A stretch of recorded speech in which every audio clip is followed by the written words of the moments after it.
oversight role that's been challenged from the Stacy? by a president who has refused to cooperate on every single level. So I think Democrats do want to hear from John Bolton. It's called 3 minutes of this thing moving. I have 3 minutes of this thing moving. Go on the room now, see if it follows you. Close the door. It should be about figuring out what happened, how much the president knew, how he was involved, and so on. And so I think, all in all, Democrats would prefer to see that witnesses are called. Y'all, This is, of course, going to be the what first the impeachment in history where the impeached will have Twitter. This is a president who thinks he's a victim. He's been hounded. Do you see, or how do you see, Stacy? the actual trial in this age of Twitter? Well, Stacy? He's going to double down on the strategy that they've been at the very beginning. He's going to in this process as a witch hunt. He's going to call it presidential harassment.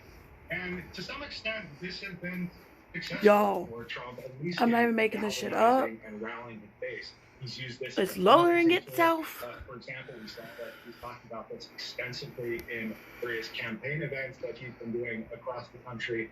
And so, you know, Donald Trump is going to do what Donald Trump does. He's going to take to Twitter and he's going to find other ways to demean this process at the partisan. Always good to chat, Thomas Gift, with the University College London. Thanks so much for joining us there.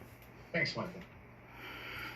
We'll see if President Trump tweets about this. Look, y'all, it's lowering it itself. The editorial board just announced who it and spinning around. The U.S. Democratic presidential nominee. They didn't just pick one. He's going to tweet. He will.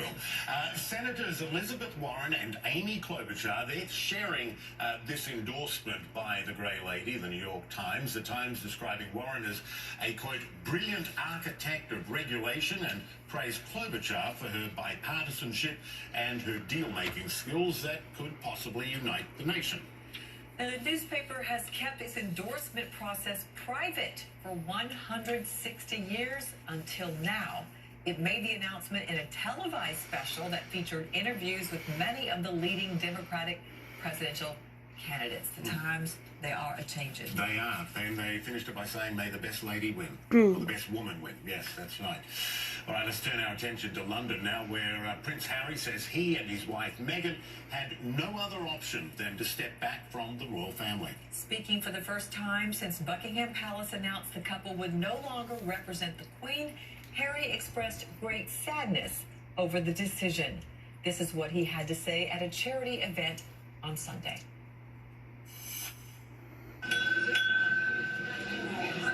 Good evening, everyone, and thank you very much for being here for Centre Boli, a charity that myself and Prince Asa created all the way back in 2006 to honour our mother's legacy in supporting those affected by HIV and AIDS.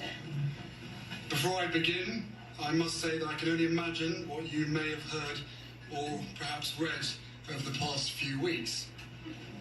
So, I want you to hear the truth from me, as much as I can share, not as a prince or a duke, but as Harry. It's spinning around this thing.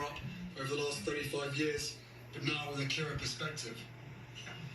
The UK is my home, and a place that I love. That will never change. I've grown up feeling supported from so many of you, and I watched as you welcomed Meghan with open arms, as you saw me find the love and happiness that I'd hoped for all my life. Finally, the second son of Diana got hitched. Hooray. I also know that you've come to know me well enough over all these years to trust that the woman I chose as my wife upholds the same values as I do.